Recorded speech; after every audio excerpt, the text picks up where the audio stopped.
폭우로 호남 지역에서 12명이 사망하고 도로가 물에 잠겼습니다. 사찰들도 침수되고 상하수도가 유실됐습니다. 화엄사는 이재민들을 위해 대피 공간을 제공하며 자비의 손길을 전했습니다. 강남 봉은사가 선방수자인 원재 스님을 초청해 불교의 미래를 주제로 특강을 개최했습니다. 원재 스님은 수행의 대중화를 언급하며 코로나로 인한 온라인 플랫폼 혁신을 강조했습니다. 좀처럼 잦아들지 않는 코로나19 바이러스로 우울감 해소가 사회적 과제로 제시되고 있습니다. BTN 불교TV가 선보이고 있는 김홍근 교수의 마음 치유가 대중의 각광을 받고 있습니다. 한국대학생불교연합회가 온라인 영부디스트 캠프를 개최했습니다. 코로나19 여파로 직접적인 소통과 교감이 힘들어진 대신 다양한 불교 문화 강좌와 명사 강연으로 풍성해졌습니다. 북한산의 천년고찰에서 독서를 하며 몸과 마음을 치유할 수 있는 특별한 템플스테이가 진행됐습니다. 나태주 시인과 만나 삶에 대한 이야기를 진솔하게 나누는 시간도 마련됐습니다. 우리나라 핵의학을 세계적 수준으로 끌어올린 정준기 전 서울대 교수가 6번째 수필집을 출간했습니다. 위암과 파킨슨병 질곡에서도 포교사에 도전하며 글 쓰는 의사로 잘 알려졌습니다.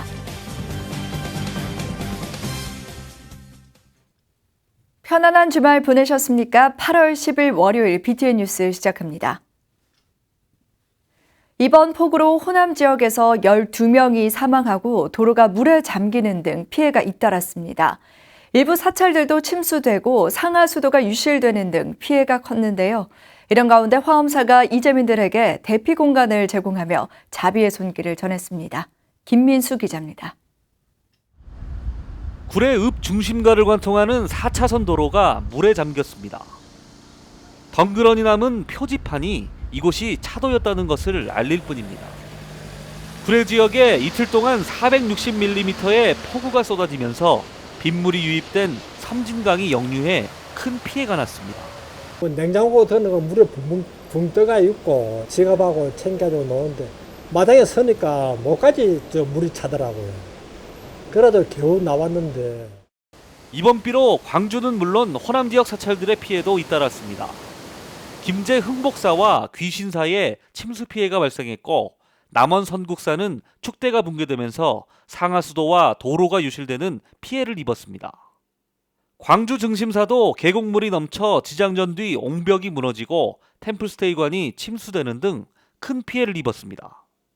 큰 비로 사찰들도 어려운 상황을 맞았지만 구례 화엄사는 지역 이재민을 위해 대피소를 제공하는 등 자비의 손길을 이어갔습니다. 노약자와 어린이가 있는 인근 지역 이재민 가정에 잠자리와 식사를 제공하고 위로했습니다. 우리 마산면 일대가 지금 물에 좀 잠겨 있습니다. 근데 오늘 또 하엄원에서 노약자 분들과 어린이들을 위해서 이렇게 또 자리를 마련해 주셔서 진심으로 감사드립니다.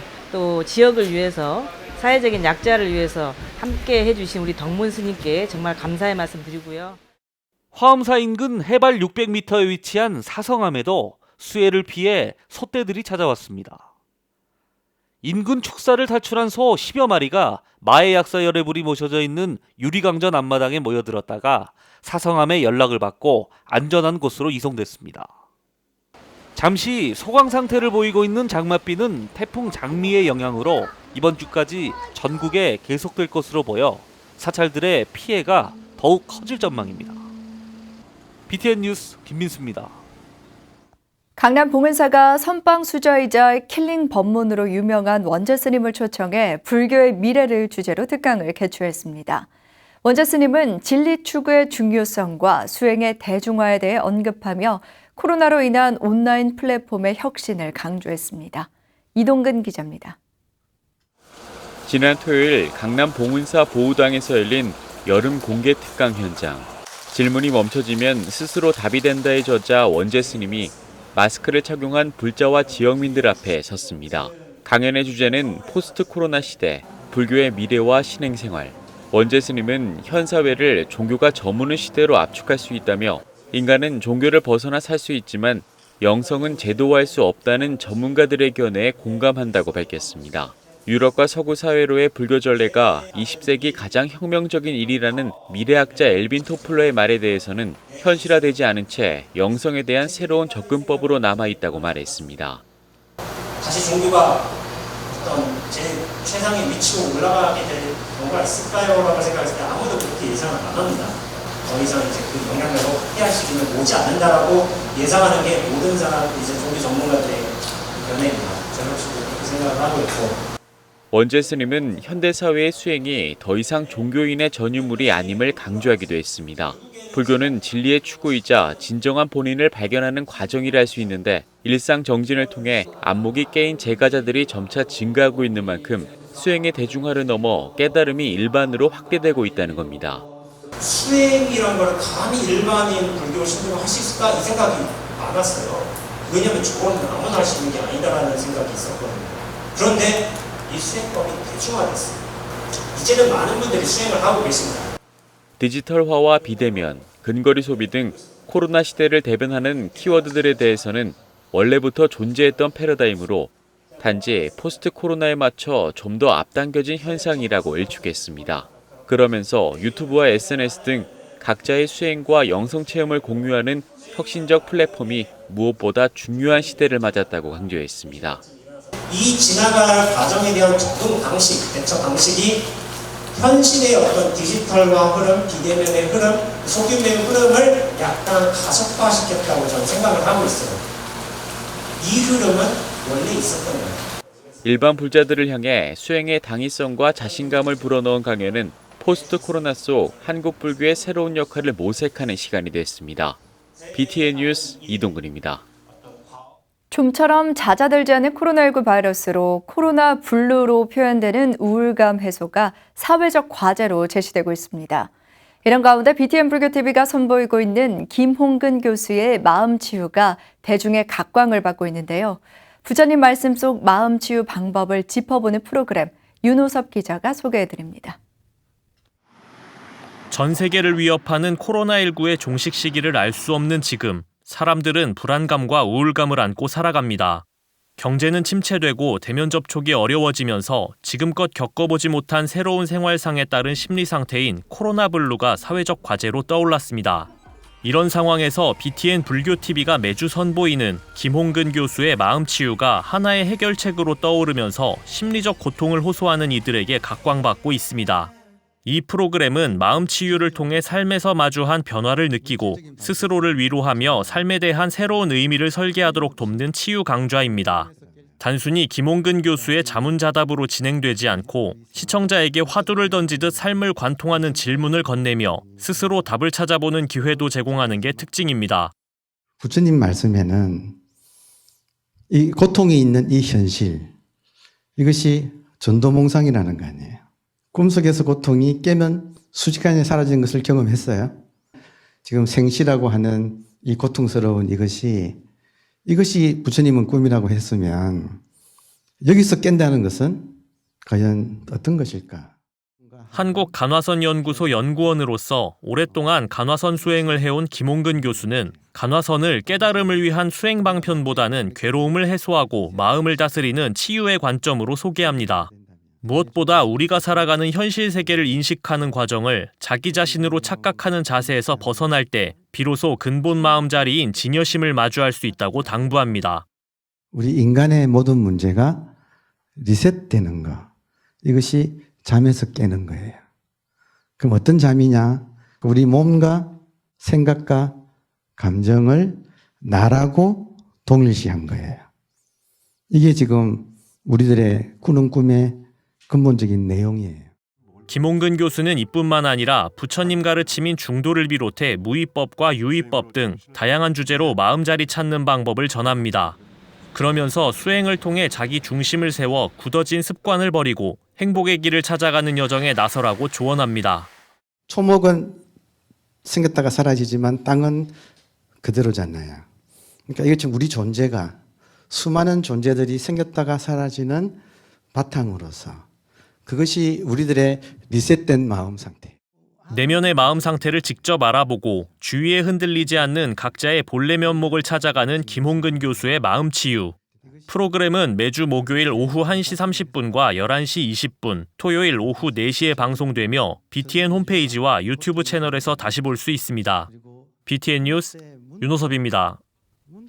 한국대학생불교연합회가 온라인 영부디스트 캠프를 개최했습니다. 코로나19 여파로 직접적인 소통과 교감이 힘들어진 대신 다양한 불교 문화 강좌와 명사 강연으로 풍성하게 꾸몄는데요. 최준호 기자가 현장에 다녀왔습니다. 서울 충무로의 한 모임 공간에 보라색 티셔츠를 입은 대학생들이 모였습니다. 전국 대학교 불교학생회를 아우르는 한국대학생불교연합회가 올여름 영부디스트 캠프를 열었습니다. 올해는 코로나19 확산 방지를 위해 당초 예정된 오프라인 캠프를 취소하고 대신 동영상, 화상회의 플랫폼을 이용해 온라인으로 캠프를 진행합니다. 일단 오프라인으로 만나 뵙지는 못하지만 온라인으로라도 이렇게 법부님들을 뵙게 돼서 정말 기쁘고요. 뜻깊은 프로그램 많이 준비했으니까 법부님들이 많이 즐기시고 또 체험해주시고 그러고 가셨으면 좋겠습니다. 3일간 오후부터 저녁까지 다양한 체험 프로그램과 명사 강연을 가득 채운 영캠프 프로그램은 유튜브 라이브 방송을 통해 참여할 수 있고 줌 화상회의 프로그램으로도 볼 수 있어 쌍방향 소통도 가능합니다. 대불련이 처음으로 시도하는 이번 온라인 캠프는 예년 캠프 참여 인원의 절반 수준인 50여 명이 온 오프라인으로 참가했습니다. 올해는 한 50여 명 정도가 참여를 했어요. 아무래도 이제 온라인이라는 방식이 작년과는 좀 다르다 보니까 법부들이 조금 생소해서 참여를 하는 데 있어서 그게 좀 있지 않았나 싶습니다. 대불련은 온 오프라인 입제식을 통해 영캠프의 시작을 알렸습니다. 비록 생소하고 어색한 방식이었지만 원래 캠프에서 하던 것과 마찬가지로 대불련가도 같이 부르고 청년 발언문도 낭독했습니다.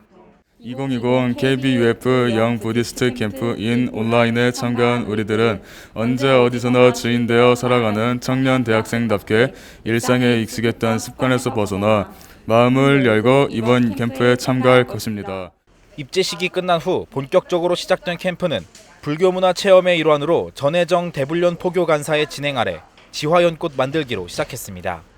코로나19의 확산 우려에 맞서 대불련이 온라인 영캠프를 통해 청년의 열정과 깊은 불심을 보여주고 있습니다. BTN 뉴스 최준호입니다. 북한산의 천년고찰에서 독서를 하며 몸과 마음을 치유할 수 있는 특별한 템플스테이가 진행됐습니다. 또 작가와 만나 삶에 대한 이야기를 진솔하게 나누는 시간이 됐는데요. 이석호 기자가 현장에 다녀왔습니다. 서울 근교 깊은 산속에 자리 잡은 천년고찰 중흥사에 사람들이 모였습니다. 바쁜 일상에서 벗어나 지친 몸과 마음을 치유하고 삶의 활력을 불어넣기 위해서입니다.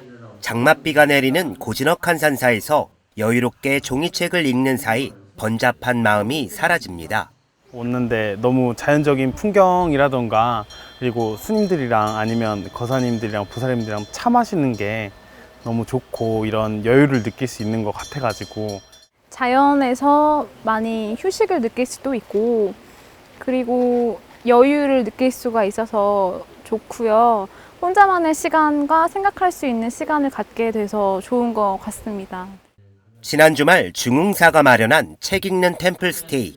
시 풀꽃으로 널리 알려진 나태주 한국시인협회장이 참가자들과 만나 삶에 대한 진솔한 이야기를 나누는 특별한 시간으로 꾸며졌습니다. 시인은 현대를 살아가는 이들에게 자신을 아끼고 사랑하며 자신만의 시간을 갖고 힘들어도 용기 내 살라고 조언했습니다. 우리가 비통하다, 지금 우울하다, 슬프다 그렇게 말을 진행하면 안 된다고 생각합니다. 그래서 아직도 우리에게는 소망이 있고 오늘도 좋았고 내일도 좋고 과거에도 우리는 참 좋았다 그러면서 앞으로 좋은 날을 다시 회복하자 하는 그 회복의 메시지가 중요할 거라고 생각하고요. 중흥사의 책 읽는 템플스테이는 스마트 기기는 잠시 내려놓고 독서를 통해 진정한 휴식을 갖자는 생각으로 시작됐습니다. 책 읽기는 물론 걷기 명상과 스님과의 차담 등 다양한 힐링 프로그램도 진행해 참가자들에게 좋은 반응을 얻고 있습니다. 중흥사는 11월까지 매달 한 차례씩 저자와 함께하는 책 읽는 템플스테이를 이어갈 계획입니다. 지금 우리 코로나 때문에 정말 우리 출구가 없잖아요. 그런 면에서 이 자연과 함께 책을 읽는 거. 어떻게 보면 이제 책을 읽는 것도 뭐 그 자연을 감상하는 것의 일환이라고 할 수도 있을 것 같아요. 꼭 책을 읽는다기보다는 책을 읽는다는 목적을 또 갖게 되면 그것도 일이 되니까요. 여유를 갖자 하는 겁니다. 자연 속에서 여유를 갖자. 코로나19 장기화로 코로나 블루까지 겪는 사람들이 많아지는 요즘 참가자들은 고요한 산사에서 스트레스를 떨쳐내고 잊지 못할 추억을 간직했습니다. BTN 뉴스 이석호입니다. 우리나라 핵의학을 세계적 수준으로 끌어올린 정준기 전 서울대 교수가 6번째 수필집을 출간했습니다. 위암과 파킨슨병이라는 질곡 속에서도 포교사에 도전하는가 하면 300편이 넘는 논문과 에세이를 쓰며 글 쓰는 의사로 대중들에게 알려졌는데요. 넉넉한 마음의 온기를 전하고 있는 저자 정준기 교수를 하경목 기자가 만났습니다. 2018년 서울대 의대를 퇴직하고도 핵의학 연구와 자문을 지속하며 수필집 이 세상에 오직 하나를 출간한 정준기 명예교수를 일산 국립암센터에서 만났습니다. 위암과 파킨슨병이라는 두 질곡 속에서도 왕성한 연구와 집필을 이어가고 있는 정준기 교수는 오히려 긴 투병 생활이 쌍두마차가 돼 수필의 세계로 이끌었다고 담담히 말합니다. 15년쯤 지났는데 그 사이에 여러 가지 뭐 병이 생기니까 생각나는 것도 많고 갈등도 있을 거 아니겠어요. 그래서 이제 그거를 수필 쓰는 거로 이제 좀 해소를 해서 좋게 말하면 승화시켰다 그럴까 아니 그래서 책을 쓰게 됐죠. 근데 의외로 책 쓰는 게 재미가 나더라고요. 정준기 명예교수는 후진국 수준의 국내 핵의학을 세계 4위권으로 끌어올리는 데 중심적 역할을 했다고 평가받고 있습니다. 투병 중에도 300여 편의 SCI급 논문을 써 약 16,000회 넘게 인용되는 등 학문적 업적도 쌓았습니다. 그런 그가 문학에 발을 들여놓은 것은 고등학교 시절 감동스럽게 읽은 춘원 이광수의 소설 사랑에서 비롯됐다고 말합니다. 내과 의사이자 시인이기도 한 소설 속 주인공 안빈이 자신의 삶의 롤 모델이 됐고 내과를 전공하기도 했습니다. 고등학교 2학년 여름방학 때 읽고 저도 이제 이렇게 감동해서 이런 의사 되면 괜찮겠다 해서 이제 했죠. 이제 내과도 하고 또 해의학으로 전공을 바꿔서 새로운 학문 연구도 하고 나중에 글 쓴 거를 가만히 생각했더니 그 시인이었던 문학가였던 주인공을 따라 흉내내서 쓴 게 아닌가 그런 생각.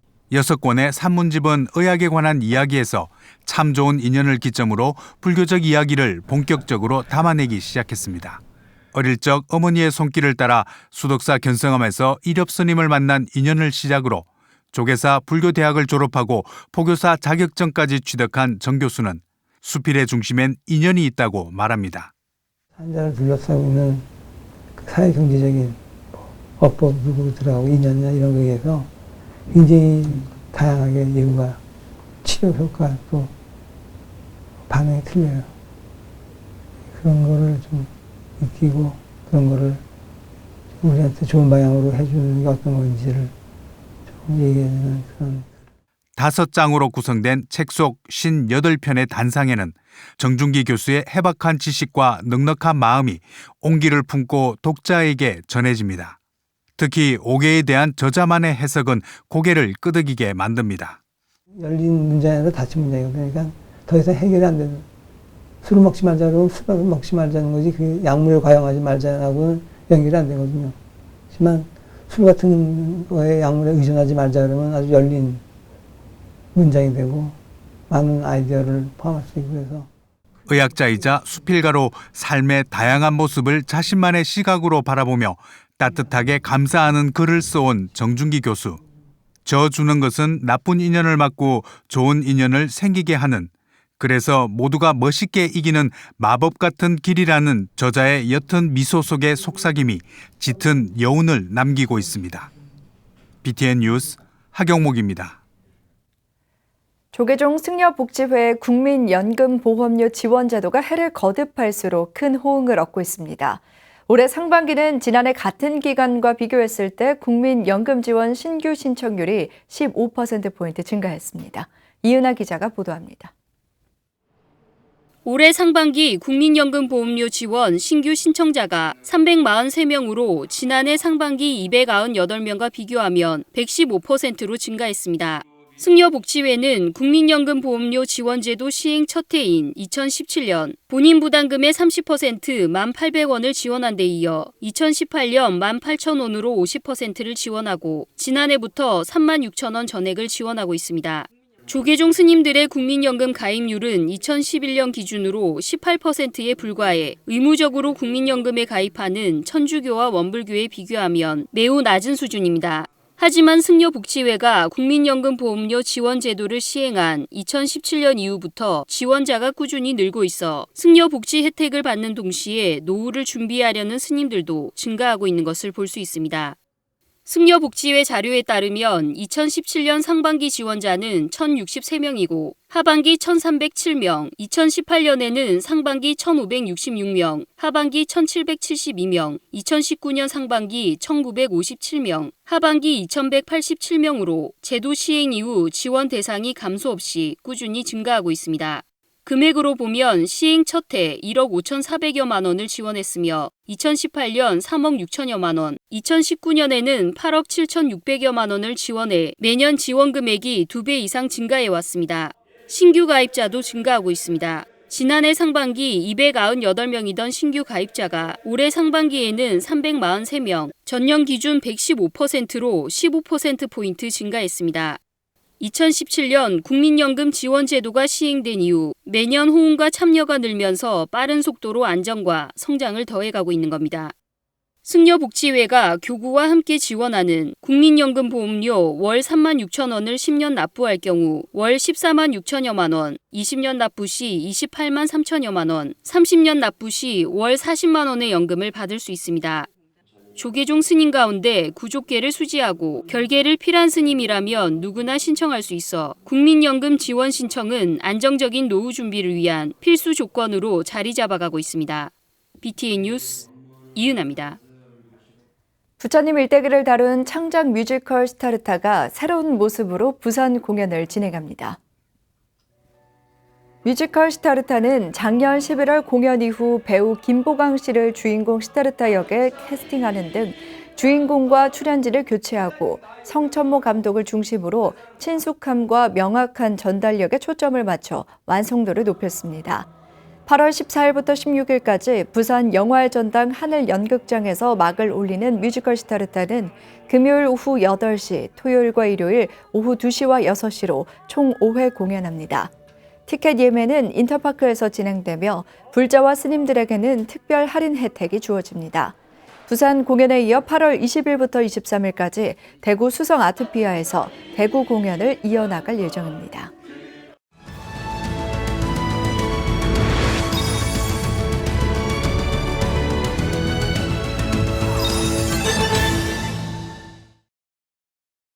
만다라는 산스크리트어 만다라에서 나왔습니다. 만다라의 만다는 진수 또는 본질이라는 뜻이며 만다라에라는 변한다라는 뜻입니다. 즉 본질이 여러 가지 조건에 의해 변하게 된다는 의미를 나타냅니다. 경전이 깨달음의 경지를 언어로 표현한 것이라면 만다라는 언어를 가지고 표현할 수 없는 깨달음의 세계를 한 장의 그림 속에 도형화한 것이라고 할 수 있습니다. 만다라는 특히 밀교와 함께 발전했는데요. 한국 만다라는 초기 밀교의 바탕을 둔 화엄 만다라가 기본을 이루고 있습니다. 화엄 만다라는 화엄경에 기록된 석가모니 부처님의 설법을 묘사한 불화입니다. 화엄 만다라에서 비춰진 세계는 비로자나불에 의해 통합된 세계므로 무수한 불보살과 호법신들이 묘사되는데요. 이는 다양한 신앙 형태를 화엄의 원리에 입각해 하나의 이치로 받아들이고 있는 것을 보여줍니다. 불교 용어 나들이 김지우입니다.